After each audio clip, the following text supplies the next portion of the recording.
श्री स्वामी समर्थ. नमस्कार सर्वांना. कसे आहात? मस्त मजेतच ना? आशा करते सर्वजण मस्त मजेत असाल.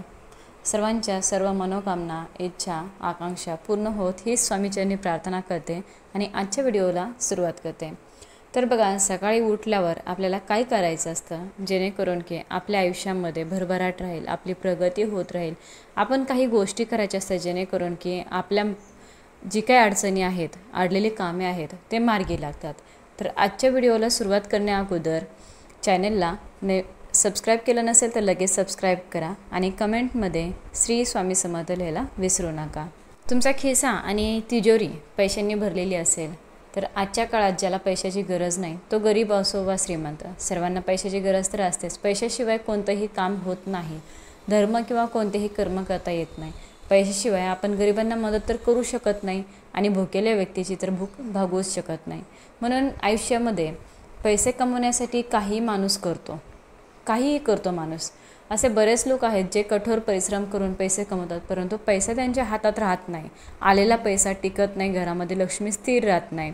तर याच्यावरती आपल्याला काही उपाय आहेत. तर ते जे आहेत उपाय ते आपल्याला करायचे आहेत.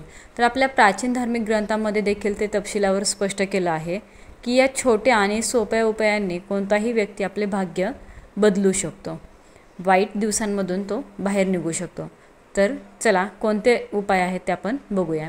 प्राचीन सोपे उपाय आहेत, पण त्याआधी जर तुम्हाला देवी लक्ष्मीचा आशीर्वाद तुमच्यावर कायम राहावा असे वाटत असेल तर हा व्हिडिओ शेवटपर्यंत नक्की बघा, स्किप करू नका.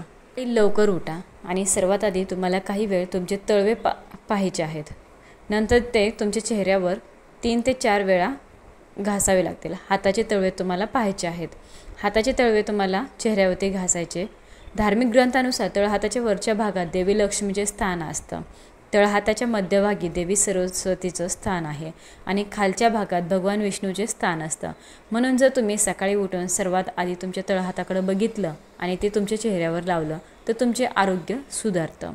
क्रमांक 2, जर तुम्हाला दुर्दैवापासून मुक्ती मिळवायची असेल तर तुम्हाला दररोज तुमच्या छतावरील मातीच्या भांड्यात पक्ष्यांसाठी अन्न आणि पाणी ठेवायचं आहे.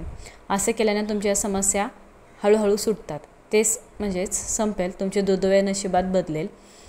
यासोबतच तुम्ही तुमच्या घराबाहेर प्राण्यांसाठी मातीच्या भांड्यात पाणी ठेवावे. असं केल्यानं तुम्हाला पुण्य मिळते, ज्यामुळे तुमचं जीवन आणखी चांगलं होतं आणि सुखमय होतं, आनंदी होतं. तिसरं म्हणजे जेव्हा तुम्ही कोणत्याही कामासाठी बाहेर जाता आणि घरी परतता तेव्हा तुम्ही हे लक्षात ठेवलं पाहिजे की तुम्ही कधीही रिकाम्या हाताने घरात यायचं नाही. तुमच्या कुटुंबातील सदस्यांसाठी तुम्ही काही घेऊन जायचं. घरी ते झाडाचे एक छोटे पान असले, तुम्ही घरात रिकाम्या हाताने जाऊ नका. तुम्हाला हे माहीत असलं पाहिजे की जर तुम्ही हे केलं तर पैसे तुमच्या घरात कधीच राहणार नाही. जर तुम्हाला आयुष्यात आर्थिक अडचणी येत असतील तर तुम्ही शुक्रवारी गाईला दूध, दही, तांदूळ, साखर, असे छोट्या छोट्या रोट्या यासारख्या पांढऱ्या गोष्टी खायला द्या.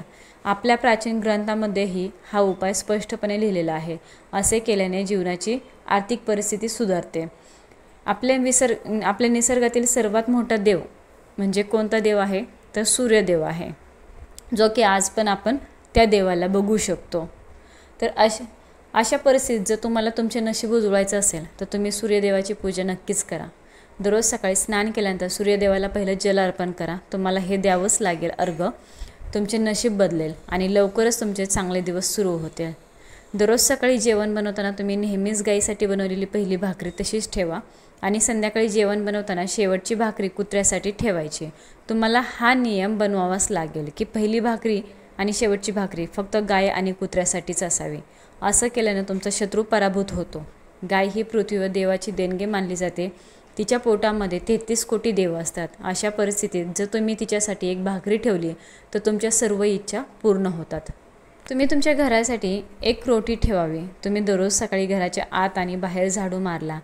लक्षात ठेवा की तुम्ही संध्याकाळी झाडू आणि पुसून टाकू नका. जर तुम्ही संध्याकाळनंतर झाडू आणि पुसणं केलं तर देवी लक्ष्मी तुमच्यावर नाराज होते, तुमचं घर सोडते आणि तुम्हाला आर्थिक संकटाचा सामना करावाच लागतो. तुम्हाला दररोज सकाळी पिंपळाच्या झाडाला 1 भांडे पाणी अर्पण करायचं आहे. पिंपळाच्या झाडामध्ये भगवान विष्णू यांचा निवास असतो. जर तुम्ही दररोज पिंपळाच्या झाडाला एक भांडं पाणी अर्पण केलं तर भगवान विष्णू तुमच्यावर खूप प्रसन्न होतात आणि तुम्हाला शुभ फळ भेटतं। तुम्हाला दररोज सकाळी पिंपळाच्या झाडाला एक भांडे पाणी अर्पण केल्यानंतर आठवड्यातून एकदा तुम्ही तुमच्या घरात गंगाजल शिंपडायचं आहे आणि तुमच्या घराच्या मंदिरात कधीही वाळलेली फुले ठेवू नका। जर अर्पण केलेली फुले सुकलेली असतील तर मंदिराबाहेर काढा आणि वाहत्या पाण्यात त्याला विसर्जन करा। मध्ये सतत पैसे मोजत राहू नका। घरात ठेवलेले पैसे वारंवार मोजल्यानं तुमच्या घरातील संपत्ती कमी होते। रात्री झोपण्यापूर्वी कधीही पैसे मोजायचे नाहीत। पैसे मोजून झोपणे अजिबात शुभ मानलं जात नाही, हे अशुभ आहे। असे केल्याने तुमच्या घरातील संपत्ती आणि देवी लक्ष्मीचा नाश होतो। ती तुमच्यावर नाराज होते, ज्यामुळे तुम्हाला आर्थिक संकटाचा सामना करावा लागतो। जेव्हा तुम्ही काही महत्त्वाच्या कामासाठी घराबाहेर पडत असाल तेव्हा त्याआधी तुम्हाला तुमच्या घरातल्यांचे, वडीलधाऱ्या लोकांचे पाय स्पर्श करायचे आहेत। आईवडिलांना दर्जा द्यायचा आहे, देवापेक्षाही जास्त असतो आईवडिलांचा दर्जा, म्हणून त्यांच्या आशीर्वादाने घराबाहेर पडणे शुभ मानलं जातं। यामुळे तुमच्या कामात यश भेटतं। तुम्हाला कोणत्याही तलावात किंवा नदीत जावं लागेल आणि माशांना पिठाचे गोळे खायला द्यावे लागतील। असं केल्यानं देवी माता त्यांना प्रसन्न होते आणि लक्ष्मी तुमच्यावर खूप प्रसन्न आहे। हा एक अतिशय अचूक उपाय आहे। जो कोणी तो नियमितपणे करतो त्याचे नशीब काही दिवसातच बदलते आणि त्याला आयुष्यात यश मिळतं। हा उपाय प्राचीन काळापासून पाळला जातो। जर तुम्हाला तुमच्या व्यवसायात खूप नुकसान होत असेल आणि व्यवसायात यश भेटत नसेल, व्यवसाय चालत नसेल, तर तुम्हाला दररोज दात घासल्यानंतर तुम्हाला तुळशीची 2 पाने खायची आहेत। दर बुधवारी तुम्हाला श्री गणेशाचे दर्शन घ्यायचं। असं केल्यानं तुमचे भाग्य उजळेल। यासोबतच तुम्ही शनिवारी गरजू लोकांना मदत करा। सर्वात श्रेष्ठ म्हणजेच मी तर म्हणते की अन्नदान हे सर्वात श्रेष्ठ दान आहे। नाणे दान करावे लागतील। जर तुमच्या कोणत्याही शुभ कार्यात अडथळे येत असतील तर तुम्हाला दर मंगळवारी आणि शनिवारी भगवान हनुमानाला देठासह 1 पान आणि लाडू अर्पण करायचा आहे। यामुळे तुमची सर्व जी काही अडलेली कामे आहेत ते मार्गी लागतात। शनिवार किंवा 7 मंगळवार करा। या उपायाने तुम्हाला नक्कीच अनुभव येईल। तुमची कितीही मोठ्या समस्या असू द्यात त्या दूर होतात। पण लक्षात घ्या की सुपारी पूर्णपणे स्वच्छ असावी, पान अजिबात फाडू नका। जर तुमच्या घरात एकामागून एक समस्या येत राहिल्या तर तुम्ही तुमच्या घरी नाणी दान करावेत। जिथे स्वयंपाकघरात पाण्याची व्यवस्था असेल तिथे तुम्ही दररोज संध्याकाळी दिवा लावा। यामुळे तुमच्या घरातली जी काही नकारात्मक ऊर्जा आहे ती नष्ट होईल आणि तुमच्या घरामध्ये सकारात्मक ऊर्जेचा संचार होईल। राहू आणि शनी देखील शांत होतील। तर भाग्य जागृत करण्यासाठी तुम्हाला गुरुग्रहाचा उपाय करावा लागतो। यासाठी तुम्हाला पिंपळाच्या झाडाच्या मुळाशी पाणी अर्पण करावं लागेल। त्यासोबतच पिवळ्या वस्तूचं दान करावं लागेल। असं केल्यानं तुमचं वाईट दिवस निघून जातील आणि तुमचे चांगले दिवस हे नक्कीच सुरू होतील। जर तुमच्या आयुष्यात निराशेचं वातावरण असेल आणि तुम्हाला तुमच्या घरात आनंद मिळत नसेल तर तुमच्या मनात सतत नकारात्मक विचार येत असतील, जर असे होत असेल तर तुम्हाला रविवार वगळता दर आठवड्याला संध्याकाळी तुळशीच्या रोपाखाली 1 दिवा लावायचा आहे आणि तुळशीची पूजा करायची आहे। धूप दीप लावायचा आहे। असं केल्यानं तुम्हाला तुमच्या आयुष्यात सकारात्मक बदल जाणवतील आणि लवकरच तुमचे जीवन आनंदाने भरलेलं असेल। हे असे तुम्हाला उपाय करायचे आहेत जेणेकरून की तुमचं आयुष्य सुखमय होईल।